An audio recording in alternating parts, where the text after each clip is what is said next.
এই টাকলা হিটম্যান যদি একবার কাউকে মারার অর্ডার নিয়ে নেয় তবে তাকে বাঁচানোর ক্ষমতা পৃথিবীর কারো নাই। আর তার খুন করার স্টাইল এতই অস্থির আর নিখুঁত যে কেউ সেটাকে ধরতেই পারে না। ভাইরে ভাই, এটা এমন একটা মুভি যার অ্যাকশন সিন তুমি দেখে শেষ করতে পারবে না। বলছিলাম 2007 সালের মোস্ট পপুলার একটি মুভি যার নাম হিটম্যান। পুরো মুভির শুরু থেকে শেষ পর্যন্ত কঠিন অ্যাকশন আর টানটান উত্তেজনার মধ্যে দিয়ে তোমাকে নিয়ে যাবে। তাই পুরো মুভির আসল মজা পেতে না টেনে ভিডিওটি দেখা শুরু করো। আর যারা আজকেও সাবস্ক্রাইব করোনি প্লিজ এই অস্থির মুভির জন্য একটা সাবস্ক্রাইব করে দিতে ভুলো না। তাহলে চলো শুরু করি আজকের এক্সপ্লেনেশন। মুভি শুরুতে আমাদের একটি এজেন্সির মাধ্যমে ছোট ছোট কয়েকজন বাচ্চাকে দেখানো হয়। আর এই বাচ্চাদের প্রত্যেকজনের মাথার পেছনের সাইডে বারকোড দিয়ে ট্যাটু করা হচ্ছে। আসলে এই বাচ্চাগুলোর স্পেসিফিক কোনো পরিচয় নাই, যার কারণে এই বারকোডের মাধ্যমে তাদের নাম্বারিং করে একটি পরিচয় দেওয়া হয়। এতগুলো ছেলের মধ্যে এজেন্সিতে আমরা একটি ছেলেকে পিস্তল হাতে দাঁড়িয়ে থাকতে দেখতে পাই। আর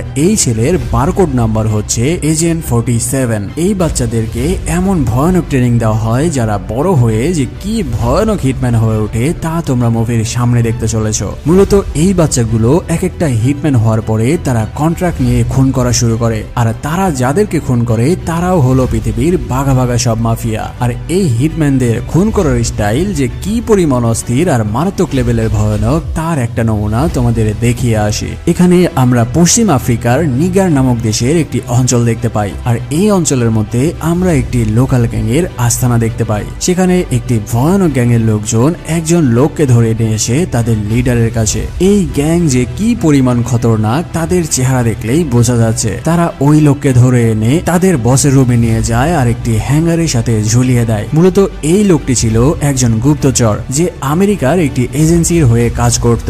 আর এখানে এসে ধরা পড়ার কারণে এই গ্যাং ব্যাংয়ের লোকজন তাকে ধরে নিয়ে এসেছে তার বসের সামনে। হ্যাঙ্গারে ঝুলানোর পরে সেই গ্যাংয়ের লিডার আসে তার সামনে আর তার গায়ে একটি কাপড় জড়িয়ে নেয়। এরপর একজনের হাত থেকে এক বিশাল কাটারি চেয়ে নেয়। এরপর সেই লিডার ওই গুপ্তচরকে জিজ্ঞেস করে, বল তোকে এখানে কারা পাঠিয়েছে। তবে সেই গুপ্তচর কিছু না বলার কারণে তার সেই লিডার এক কোপে তার একটি হাত নামিয়ে দেয়। এরপর যখন সেই লিডার তার গলা নামিয়ে দিতে যাবে এবার সে দেখতে পায় তার গলার মধ্যে সেলাই করা রয়েছে। এবার তাকে জিজ্ঞেস করে যে তোর গলায় এটা কিসের কাটা দাগ। সেই গুপ্তচরটি প্রচন্ড ব্যথায় কোকাতে কোকাতে বলে যে এই গলার মধ্যে দিয়ে তার পেটের মধ্যে বোম ঢুকানো হয়েছে। এই কথা শুনে গ্যাংয়ের লিডার সহ বাকিরা সেখান থেকে দ্রুত দৌড়ে পালাতে থাকে। কিন্তু অন্যদিকে আমরা একজন লোককে হাতে একটি রিমোট নিয়ে অপেক্ষা করতে দেখতে পাই। সেই গ্যাংয়ের লোকজন কিছু বুঝে ওঠার আগেই রিমোটের এক প্রেসে পুরো গ্যাং ব্যাং সহ গোটা আস্তানা উড়ে যায় এক ব্লাস্টে। আর এই মারাত্মক স্টাইলে এই হত্যাকাণ্ড ঘটিয়েছে সেই হিটম্যান এজেন্ট 47 যাকে তোমরা মুভির শুরুতে মাথার পেছনে ট্যাটু করতে দেখেছিলে। কি বলেছিলাম না যে এদের হত্যা করার স্টাইল এতই অস্থির যে দেখলে তুমি শিউরে উঠবে। যাই হোক, সে এমন এক মারাত্মক হত্যাকাণ্ড ঘটিয়ে সে আগে রিল্যাক্স করার জন্য গোসল করতে থাকে। আর এখানেই তার ছোটবেলার কিছু স্মৃতি মনে পড়তে থাকে। এখানে তোমাদের জানিয়ে রাখি যে এই এজেন্ট 47 এর মতো আরো অনেকজন হিটম্যান এই শহরেই ঘুরে বেড়াচ্ছে যাদেরও হত্যা করার স্টাইল ঠিক তারই মতো। মানে সামনে যে কি দেখতে চলেছ তা আসলে বলে দিলে মজাই চলে যাবে। যাই হোক, গোসল শেষ করা হলে সে একটি হোটেলে আসে। এরপর একটি ফ্রিজের আইস কিউবের মধ্যে তার সেই গানটি লুকিয়ে রাখে। তার দরজার কার্পেটের নিচে কিছু মার্বেল রেখে দেয়। এবার রুমের মধ্যে ঢুকে সে একটি গ্রেনেডের পিন খুলে দরজার দুই পাশের কোপাটের সাথে লাগিয়ে রাখে যেন বাহির থেকে কেউ দরজা খোলার সাথে সাথে সেটি ব্লাস্ট হয়ে যায়। এরপর সে তার ল্যাপটপ তুলে নিয়ে একটি মেয়ের সাথে কথা বলতে থাকে যার নাম ডায়ানা। মূলত এজেন্ট 47 নামের এই হিটম্যান এই ডায়ানা নামক মেয়ের মাধ্যমে প্রত্যেকটি মার্ডার করার অর্ডার পায়। আর প্রত্যেকটি হত্যা করার বিনিময়ে সে মোটা পরিমাণ টাকাও পেয়ে থাকে। তবে কাকে খুন করতে হবে এবং কোন স্টাইলে খুন করতে হবে তার উপর ডিপেন্ড করে তার টাকার পরিমাণ বাড়তে থাকে। যাই হোক, এবার ডানা তাকে জানায় যে তাকে এবার হত্যা করতে হবে স্বয়ং ফ্রান্সের প্রেসিডেন্ট বিলি কফকে। আর এই হত্যাকাণ্ড ঘটানোর জন্য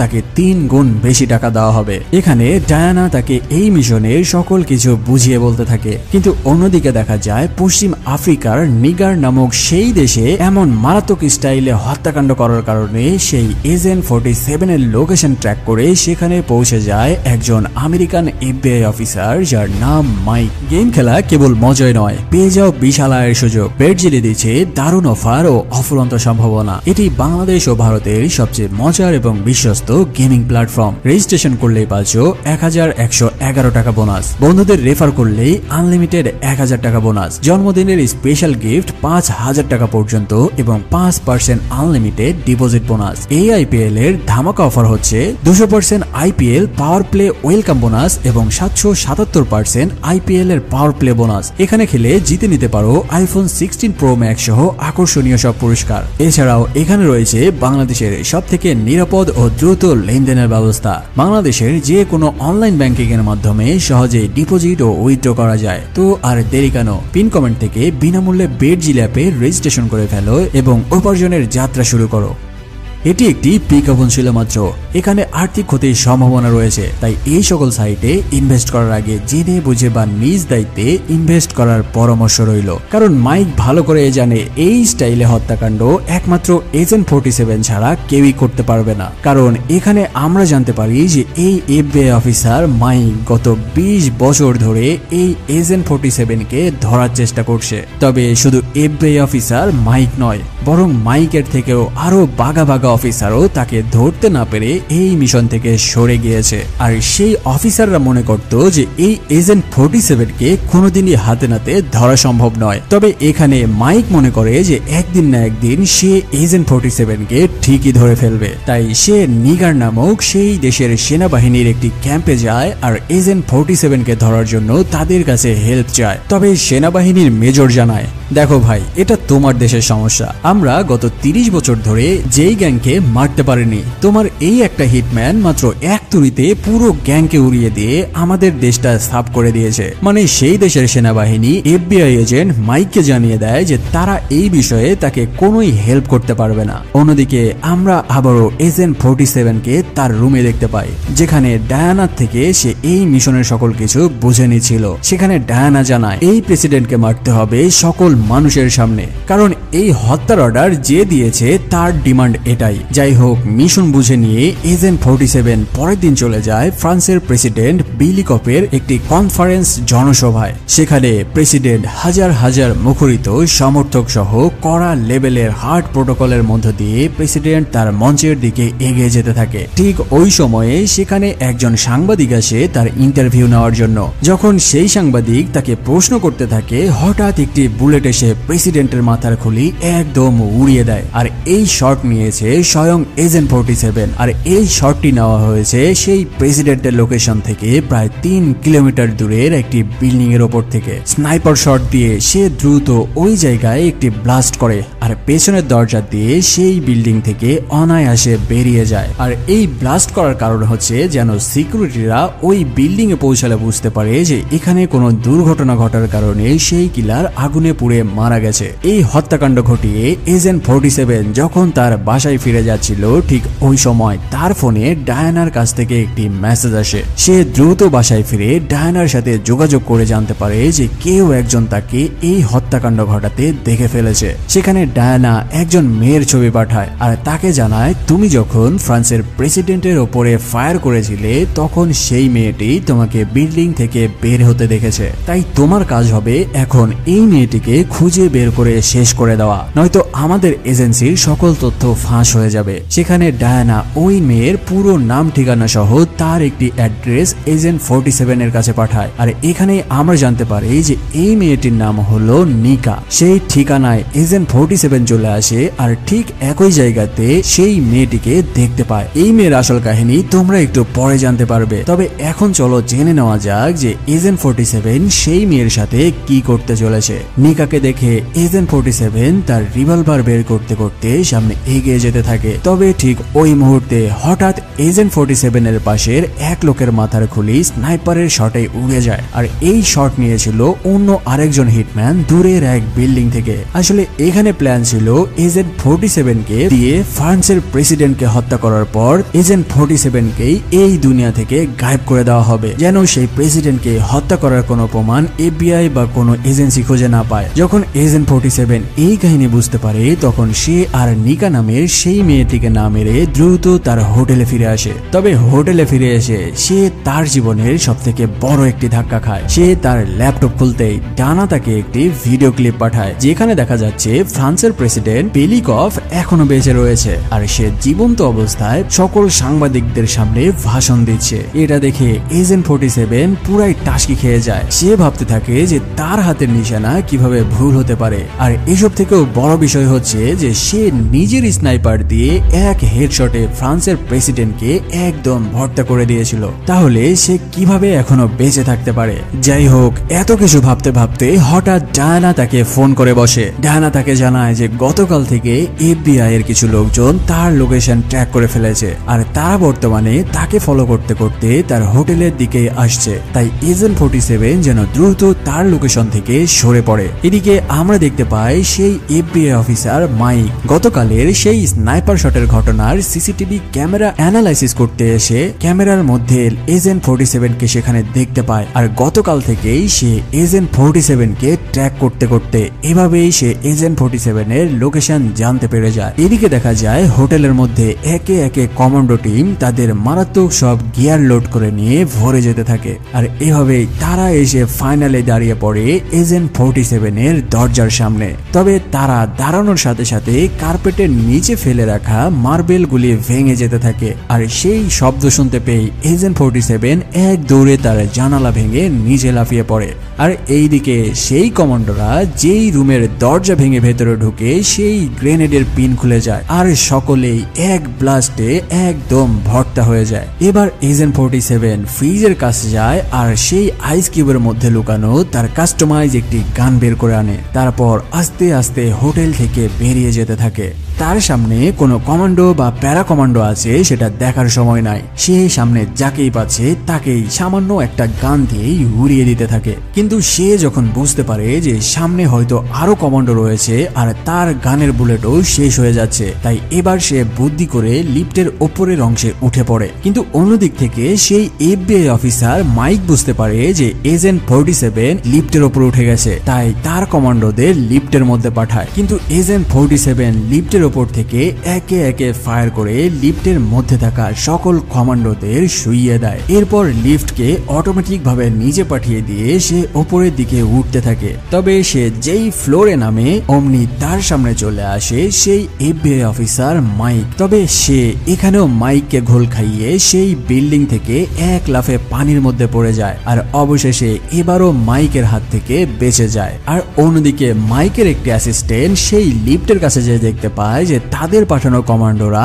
একদম সাথু হয়ে লিফটের মধ্যে মরে পড়ে রয়েছে। যাই হোক, এক মিশনে তারা এতগুলো কমান্ডোকে একসাথে হারিয়ে পুরোই হতাশ হয়ে পড়ে। কিন্তু তারা চলে আসে এজেন্ট 47 এর সেই রুমে যেখান থেকে সে মিশন পরিচালনা করত। সেখানে এসে আগে তারা দ্রুত এজেন্ট 47 এর ল্যাপটপটি খোলার চেষ্টা করে। তবে তারা দেখতে পায় যে এই ল্যাপটপটি সে অনেক আগেই নষ্ট করে ফেলেছে। তবে ল্যাপটপ ছাড়াও তারা একটি বক্স দেখতে পায় আর সেখানে মাইক ওই বক্সের মধ্যে বিভিন্ন ধরনের গিয়ার দেখতে পায়। তবে এমন বড় হোটেলের মধ্যে এমন এক ঘটনা ঘটার পরে সেখানে চলে আসে ইন্টারপোলের আরেক অফিসার যার নাম মার্কভ।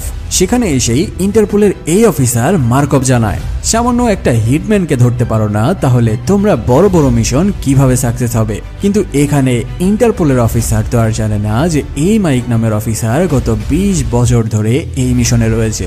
যাই হোক, এই ইন্টারপোলের অফিসার মার্কভকে মাইকের তেমন সুবিধার লোক মনে হয় না, তাই সে এজেন্ট 47 এর লাগেজ থেকে একটি ওয়্যারলেস ছোট মাইক্রোফোন বের করে নেয় আর কথার মধ্যে তাকে ব্যস্ত রাখার সাথে সাথে তার জামার কলারের মধ্যে একটি মাইক্রোফোন বসিয়ে দেয়। অন্যদিকে আমরা এজেন্ট 47 কে দেখতে পাই যে ওই হোটেল থেকে পালিয়ে সরাসরি চলে আসে ওই মেয়ে নিকার বাসায়। সেখানে এসে তাকে গান পয়েন্ট করে হোস্টেস করে নেয় আর তাকে বলতে থাকে, বল আমার পেছনে লাগার জন্য তোকে কে পাঠিয়েছে? কিন্তু এখানে নিকা নামের সেই মেয়েটি তাকে কিছুই বলতে না চাইলে এবার সে তাকে তুলে নিয়ে চলে আসে তার অন্য আস্থানায়। এবার সে নিকাকে একটি চেয়ারের সাথে বেঁধে শেষবারের জন্য জিজ্ঞেস করতে থাকে। সে বলে, তোর কাছে মাত্র 5 মিনিট সময় আছে, বল সেদিন আমার পেছনে তোকে কোন এজেন্ট পাঠিয়েছিল। তবে এবার নিকা তাকে জানায় যে তাকে কোনো এজেন্টই পাঠায়নি, আর সে এজেন্ট 47 কে আগে কোনোদিনই দেখেনি। এবার এজেন্ট 47 জিজ্ঞেস করে, তাহলে তোর গালে এটা কিসের ট্যাটু? তোকে দেখে মনে হচ্ছে তুই কোনো এজেন্টের হয়ে কাজ করিস। তবে এখানে নিকা নামের সেই মেয়েটি তাকে জানায় যে এই জায়গাটি হলো তার শরীরের মধ্যে সব থেকে স্পেশাল একটা জায়গা। আর এখানেই আমরা এই নিকা নামের মেয়ের আসল পরিচয় জানতে পারি। আসলে এই নিকা নামের মেয়েটি হলো প্রস্টিটিউট বা রাতের পরী, কিন্তু এই নিকা নামের মেয়েটির উঠা বসা হলো একদম টপ ক্লাস লোকদের সাথে, মানে বলতে পারো মন্ত্রী, মিনিস্টার, এমনকি প্রেসিডেন্টের সাথেও। ঠিক এমনই একদিন তাকে ভাড়া করে নিয়ে গিয়েছিল ফ্রান্সের প্রেসিডেন্ট ভ্যালিকভ। তবে এই ভ্যালিকভ নামের মানুষটা সামনে যত সাদাসিধে আর পরিষ্কার, তার ভেতরের অবস্থা ততটাই নোংরা আর কুৎসিত, কারণ সে নিকাকে একদম উলঙ্গ করে তাকে প্রহার করত। মানে ফ্রান্সের এই প্রেসিডেন্ট ভ্যালিকভ ছিল একটি বিকৃত মস্তিষ্কের মানুষ, আর ভ্যালিকভ তাকে পুরো নাঙ্গা করে পুরো শরীরে বেত দিয়ে আঘাত করলেও তার এই মুখের এই জায়গায় সে কোনোদিন আঘাত করেনি, তাই সে এই জায়গার স্মরণেই ট্যাটু করেছে। নিকার মুখে এই কথাগুলো শুনে তার উপরে এজেন্ট 47 এর মায়া হয়, তাই সে তাকে এই যাত্রায় না মেরে ছেড়ে দেয়। অন্যদিকে আমরা এপিআর অফিসে দেখতে পাই যে তারা এবার উঠে পড়ে লেগে গেছে এজেন্ট 47 কে যেভাবেই হোক ধরতে হবে। এজেন্ট 47 নিকাকে নিয়ে একটি স্টেশনে আসে তাকে সেফ এক্সিট দেওয়ার জন্য। তবে ঠিক ওই স্টেশনেই সেদিন এফবিআই অফিসারের মাইক সহ ইন্টারপোলের অফিসার মার্ক ও তার লোকজন উপস্থিত ছিল এজেন্ট 47 কে ধরার জন্য। কিন্তু তোমরা তো ভালো করেই জানো এজেন্ট 47 কোনো কাঁচা খেলোয়াড় না। সে ওই স্টেশনে পা রাখার সাথে সাথে বুঝে যায় যে তাকে ধরার জন্য এখানে ফাঁদ পাতা হয়েছে, তাই সে নিকাকে সেখানেই রেখে কোথায় যেন মিলিয়ে যায়। আর এদিকে দুই অফিসার মিলে বুঝতেও পারেনি যে তাদেরই নাকের ডগার সামনে এজেন্ট 47 গায়েব হয়ে গেল। যখন দুজন অফিসারই বুঝতে পারে যে এজেন্ট 47 তাদেরকে ঘোল খাইয়ে পালিয়ে গেছে, তখন তারা দ্রুত হন্তদন্ত হয়ে খোঁজাখুঁজি করতে শুরু করে। আর এভাবেই খুঁজতে খুঁজতে তারা এসে পড়ে সেই স্টেশনের বাংকারের নিচে। তবে এখানে আগে থেকে লুকিয়ে ছিল সেই স্নাইপার, যে এজেন্ট 47 কে মারার জন্য সেদিন স্নাইপার শট নিয়েছিল। এজেন্ট 47 তাকে দেখতে পেয়ে আগে তার হাতে শুট করে তার গান ফেলে দেয়। এরপর তাকে কেলাতে কেলাতে জিজ্ঞেস করে, বল সেদিন তোকে কে পাঠিয়েছিল আমার মাথায় স্নাইপার শট দেওয়ার জন্য?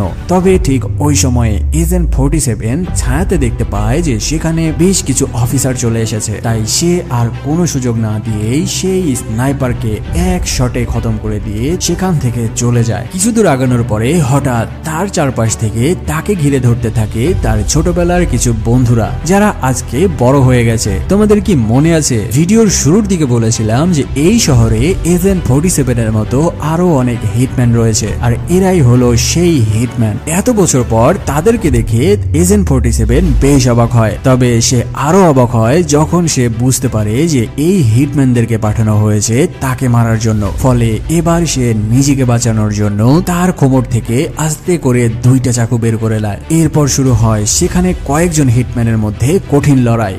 কেউ যেন কারো থেকে একটুও কম না। তবে এজেন্ট 47 প্রত্যেককেই একে একে কেটে মেরে ফেলতে থাকে, আর এভাবে সবাইকে মেরে এবার সে এসে বাকি একজনকে ধরে। তার গলায় সে রশি পেঁচিয়ে ধরে আর একদম শ্বাসরোধ করে অবশেষে তাকে মারতে সক্ষম হয়। তবে ঠিক ওই মুহূর্তে সেখানে চলে আসে এফবিআই অফিসার মাইকের একজন অ্যাসিস্ট্যান্ট, যার নাম জেন। সে এসে এজেন্ট 47 এর দিকেই গান তাক করে ধরে তাকে সারেন্ডার করতে বলে, কিন্তু সে তো জানে না যে সে কার দিকে গান তাক করেছে। এজেন্ট 47 এক শটে অ্যাসিস্ট্যান্ট জেনের হাত ফুটো করে দেয়, আর তারপর তারই গান নিয়ে তাকেই হোস্টেস করে নেয়। ঠিক ওই সময়ে সেখানে চলে আসে এফবিআই অফিসার মাইক। সে এসে দেখতে পায় যে তার অ্যাসিস্ট্যান্ট জেন এজেন্ট 47 এর হাতে ইতিমধ্যেই কট খেয়ে গেছে। তাই এফবিআই অফিসার মাইক তার অ্যাসিস্ট্যান্টকে বাঁচাতে নিজেও সারেন্ডার করে আর তার গান নামিয়ে নিতে বাধ্য হয়, কারণ এজেন্ট 47 এর সাথে কোনো রকম চালাকি করা যাবে না, এরা খুবই ভয়ানক। যখন মাইক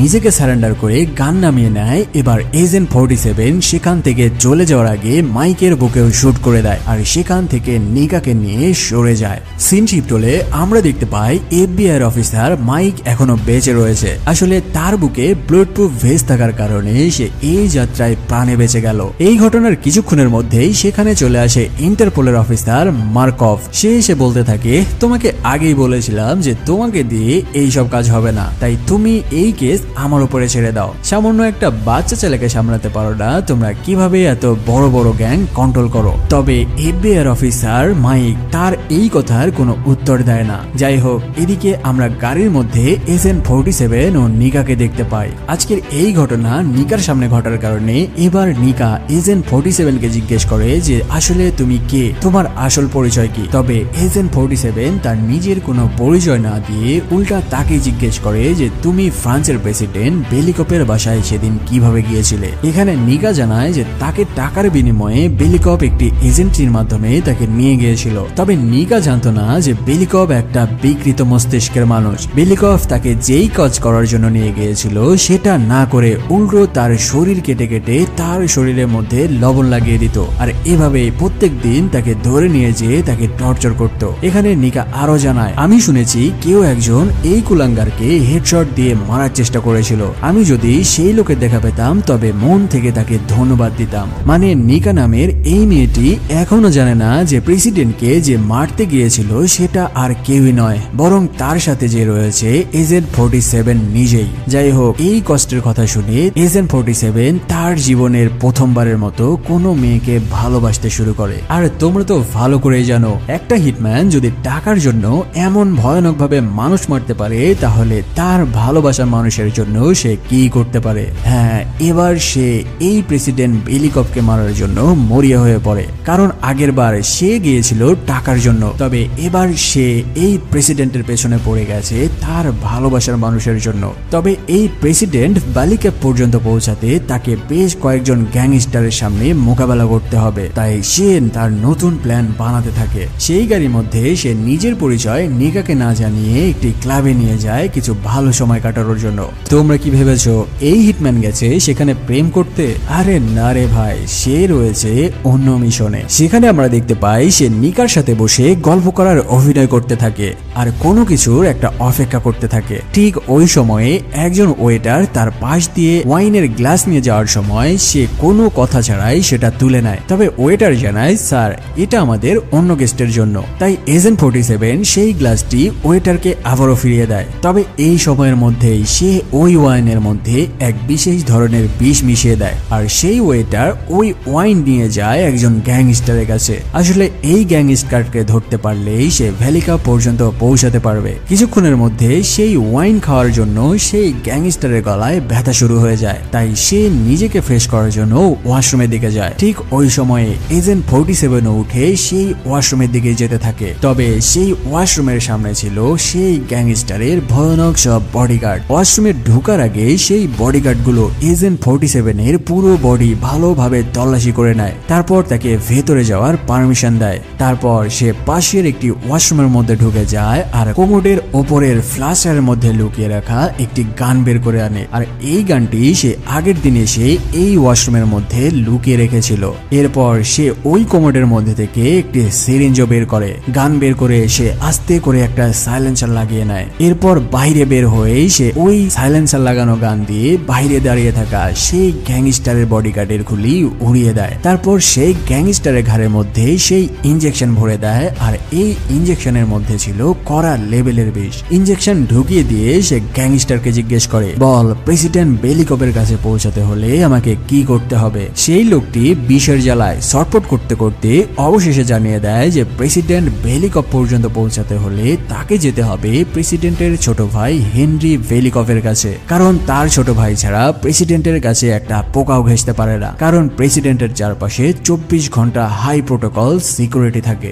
এই নিউজ শুনে নিয়ে সে বাকি দুই বডিগার্ডের মাথার খুলি উড়িয়ে দেয়, আর তারপর সেখানে থেকে গান ফেলে দিয়ে আবারও নিজের জায়গায় ফিরে আসে আর একদম নর্মাল ভাবে নিকাকে তুলে নিয়ে সেখান থেকে চলে যেতে থাকে। কিন্তু নিকা তো জানে না যে এই লোকটা ইতিমধ্যেই 5 জন মানুষকে মার্ডার করে ফেলেছে। সেই রাতে নিকাকে তার রুমে রেখে সে এক বক্স অস্ত্র নিয়ে চলে আসে প্রেসিডেন্টের ছোট ভাই হেনরি বেলিকপের কাছে। এখানে এসে সে দেখতে পায় প্রেসিডেন্টের এই আদরের ছোট ভাই মজা মাস্তিতে ব্যস্ত রয়েছে। মানে বুঝতেই পারছো, প্রেসিডেন্টের ভাই বলে কথা, তার যেটা ইচ্ছা সেটাই করবে। গেটে ঢোকার আগে সিকিউরিটিরা তাকে বাধা দিলে সে জানায় সে এসেছে হেনরি বেলিকপের সাথে অস্ত্রের ব্যবসা করতে। সিকিউরিটিরা তাকে চেক করে অবশেষে ভেতরে যাওয়ার পারমিশন ইনফরমেশন দেয়। এজেন্ট 47 ভেতরে যেয়ে হেনরিকে জানায় সে এসেছে তার সাথে অস্ত্রের ব্যবসা করতে। হেনরি তার কাছ থেকে তার অস্ত্রগুলো দেখতে চায়। এটা শুনে এজেন্ট 47 তার ব্যাগ থেকে সেই অস্ত্রগুলো একে একে বের করে এনে টেবিলে সাজাতে থাকে। এজেন্ট 47 এর এই অস্ত্রগুলো দেখে হেনরি বলতে থাকে এগুলো তো সবই চাইনিজ আর খেলনা মাল। তাই হেনরি তাকে জানিয়ে দেয় যে তার এই ছোটখাটো মেশিন দিয়ে কিছু হবে না, তার কাছে যদি মেশিন গান বা অন্য কোনো হেভি গান থাকে তাহলে সেটা দেখাতে পারে, আর যদি সেটা না দেখাতে পারে তবে এজেন্ট 47 যেন এখান থেকে চলে যায়। কিন্তু এই বেচারা হেনরি তো আর জানে না যে এই হিটম্যান এখানে এসেছে তাকে মেরে ফেলতে। হেনরির এই সকল কথা শুনে এজেন্ট 47 জানায় মেশিন চায়না হোক বা খেলনা হোক সেটা বড় কথা নয়, মেশিনটা কার হাতে রয়েছে সেটা বড় কথা। চালাতে জানলে খেলনা মেশিন দিয়েও মানুষ টপকে দেওয়া সম্ভব। এই কথা বলার সাথে সাথে সে তার দুইটা অটোমেটিক সেমি মেশিন গান হাতে তুলে নেয় আর সাথে সাথে ফায়ার করে একে একে হেনরির সকল বডিগার্ড সহ আশেপাশের চালাদের উড়িয়ে দিতে থাকে। ভাইরে ভাই, পুরো মুভির মধ্যে এখানে যেই লেভেলের শুটিং দেখানো হয়েছে তা এক কথায় পুরাই মাস্টারপিস। সে তার সেমি অটোমেটিক মেশিন গান দিয়ে সেখানে তুলে দেয় বুলেটের ঝড়। মাত্র কয়েক মিনিটের মধ্যেই সে হেনরির সকল বডিগার্ডকে মেরে ফেলে। এরপর সে যে হেনরিকে ধরে। এজেন্ট 47 এর এমন মারাত্মক কাহিনী দেখে এবার হেনরি তাকে জিজ্ঞেস করতে থাকে ভাইয়া তোমার নাম কি? এই হিটম্যান তার নিজের পরিচয় হিসেবে তাকে তার কোড নেম জানায়। এবার সে নিজের পরিচয় দিয়ে তাকে বলতে থাকে বল তোর ভাই প্রেসিডেন্ট ভেলিকপকে আমি কোথায় পাবো? এজেন্ট 47 এর এমন মারাত্মক রূপ দেখে হেনরি তাকে জানিয়ে দেয় যে তার ভাই অনেক প্রোটোকলের মধ্যে থাকে আর তার ভাই পর্যন্ত পৌঁছাতে হলে তাকে অবশ্যই মার্কভ নামের একজন লোকের হেল্প নিতে হবে। মানে তোমরা কি বুঝতে পারছো? এই মার্কভ নামের লোকটাই হলো সেই ইন্টারপোলের অফিসার। আর এখানেই এজেন্ট 47ও জানতে পারে যে সেই ইন্টারপোলের অফিসার মার্ক অফকে পাঠানো হয়েছিল এজেন্ট 47 কে হত্যা করার জন্য।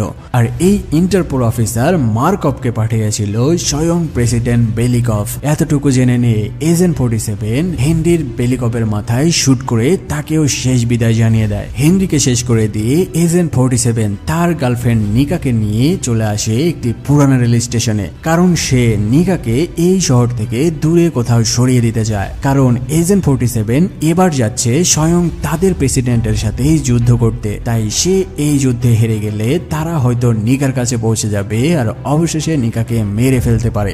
স্টেশনে পৌঁছে এজেন্ট 47 তার গার্লফ্রেন্ড নিকাকে একটি টেনে তুলে দেয় আর তাকে ফাইনালি জানিয়ে দেয় যে সে তার প্রেমে পড়ে গেছে। সে তাকে এটাও জানায় তার জীবনের সব থেকে গুরুত্বপূর্ণ একটা মিশন কমপ্লিট করে সে নিকার কাছে ফিরে আসবে। এই সব কিছু বলতে বলতে সে এক আবেগঘন মুহূর্ত দিয়ে নিকাকে বিদায় জানায়। অন্যদিকে দেখা যায় প্রেসিডেন্ট বেলিকভ তার ছোট ভাই হেনরির মৃতদেহ খুঁজে পেয়েছে আর এই কারণে সেখানে ডেকে আনা হয় ইন্টারপোলের অফিসার মার্কভকে। এখানে প্রেসিডেন্ট ইন্টারপোলের অফিসার মার্কভকে বলে যে তার ছোট ভাইকে মেরেছে তার বডি যেন 24 ঘন্টার মধ্যে এই মর্গে থাকে। কিন্তু তারা তো জানে না যে এই আগামী 24 ঘন্টার মধ্যে তাদের সাথে কি হতে চলেছে। সেখান থেকে যখন ইন্টারপোলের অফিসার মার্কভ ফিরে যাচ্ছিল হঠাৎ তার পেছন থেকে এসে তাকে ধরে এজেন্ট 47। পরের দিন সকাল হতে আমরা দেখতে পাই ইন্টারপোলের সেই অফিসার মার্ক অভের পুরো বডি একটি বাথটবের মধ্যে বাঁধা অবস্থা রয়েছে আর